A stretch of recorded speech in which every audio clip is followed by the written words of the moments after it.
자, 동학이 이제 성장하게 되는 배경을 갖다 보시면 있죠. 이기 때 청과 관련된 사건들이 여러 가지 일어나면서 청이 이제 영향력이 세지고 청의 이제 내정 간섭이 심해지는 거예요. 그러면 아무래도 이제 국내에서 이제 청에 대한 반발 생길 거예요. 그리고 이제 우리 일기의 강화도 조약에 의해 가지고 일본의 문을 열게 되는데, 경제적 문을 열게 되는데, 일본과 우리가 교류하는 방식이 미면 교환이요. 미면. 우리 쌀 먹을 거를 일본 애들이 빼가고 있지 않습니까? 영국산 싼 면직물을 들이붓는 거예요. 그러다 보니까 우리 쌀이 일본으로 빠져나가니까 우리 국가가 상승하는 거예요. 폭등하는 거예요. 폭등하는 거예요.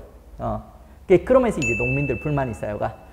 거기다가 이제 우리 2기 때 보면은 두 가지 난리가 일어나면서 우리가 뭐 일본에 이제 여러 가지 배상들 뭐 이런 거 하면서 배상금 지불해야 돼. 그 다음에 또 신문물 도입해야 돼.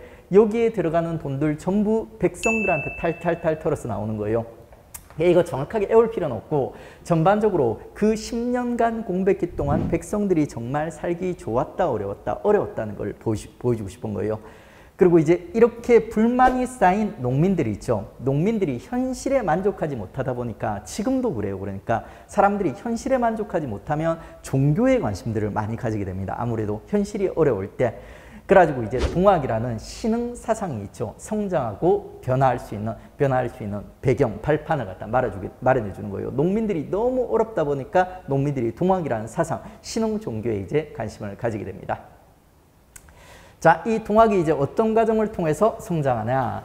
요 1번 있지 않습니까? 1번, 이거는 지금 여기서 설명하고 있지만 흥선대원군 시기라고 보시면 돼요. 흥선대원군이 동학을 갖다가 원래는 우리 관사붕안세에서 철종 때 동학이 등장하게 됩니다. 철종 때. 그 철종 때 등장한 동학 있죠. 동학을 만든 인물이 최재우라는 잠반이 있다고 했어요. 우리 정근대에서 공부를 했습니다. 이 최재우를 갖다가 흥선대원군이 있죠. 차명을 시켜버려요. 죽여버리는 거예요. 왜? 혹세무민 사이비 교주라면서 죽여버리는 거예요. 그러고 나서 이제 이대교주가 등장하는데, 이대교주가 최시영이라는 인물이에요. 이 최재우의 죽음은 안타까운 사건이었지만, 이 최재우의 죽음이 있지 않습니까? 어떻게 보면 동학한테 새로운 기회를 갖다 열어주게 돼요. 최시영이라는 조직관리의 천재를 갖다가 이대교주로 삼게 되는 겁니다. 그러면 이제 이 최시영이 있지 않습니까? 동학의 시스템을 정비하면서 동학이 이제 성장할 수 있는 발판들을 갖다 마련해줘요. 동경대전 용담유사는 우리 이미 한번 들어봤어요. 동학의 이제 성경책 찬송가라고 했습니다. 그 다음에 이제 포접제 같은 요게 이제 다단계 조직, 지금의 다단계 판매망과 비슷한 이런 조직이에요. 요런 이제 아주 효율적인 조직망을 갖다 정비해가지고 동학을 갖다 교세를 갖다 확대시키는 게 최시영이라는 인물이에요. 원래 동학은 최재우 때만 해도 경주의 지역 종교였어요. 근데 이거를 갖다 이제 최시영이 있죠. 경상도와 그리고 전라도, 충청도 거의 전국적인 규모로 이제 확대를 갖다 시키는 거예요. 포접제를 갖다 바탕으로 해서. 자, 그러면 이제 동학이 규모가 상당히 커지는 거예요. 최시영에 의해 가지고. 그러면 이제 이렇게 덩치가 커진 동학이 있지 않습니까? 이제 목소리를 갖다 내기 시작하는 거예요. 동학이 처음에 내는 목소리는 뭐냐면 요 두 개, 기역, 니은과 관련된 사건들인데, 이거 엄밀하게 애우려고 하지 말고 일단 뉘앙스를 잡으세요.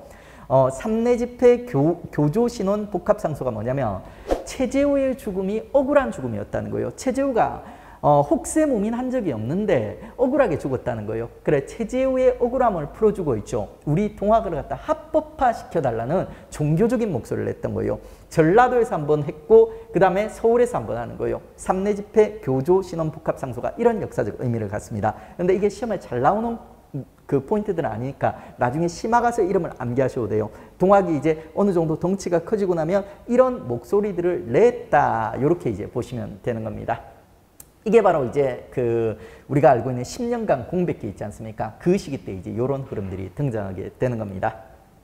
그런데 이제 이런 목소리를 갖다 냈는 데 있죠. 정부에서 귀담아 들어주지 않고 탄압을 하려고 했던 거예요. 민씨 일파가. 그러다 보니까 이제 동학이 있지 않습니까? 원래는 우리 종교를 합법화 시켜주세요 하는 목소리를 냈는데 정부에서 그 목소리를 안 들어주고 있죠. 동학을 탄압하니까 얘들이 성격을 갖다 바꾸게 되는 거예요. 정치적인 성격을 갖다 띠게 되는 거예요. 민씨일파를 갖다 적으로 돌리게 되는 거예요. 야, 너네가 일본 애들 끌어들여가지고 지금 우리 이렇게 백성들이 살기 어렵게 되지 않았냐 하면서 얘들이 정치적 목소리를 갖다 내기 시작하는 겁니다. 자, 이런 정치적 색채를 띤 동학이 있죠. 일어나는 거예요. 3번 일어납니다.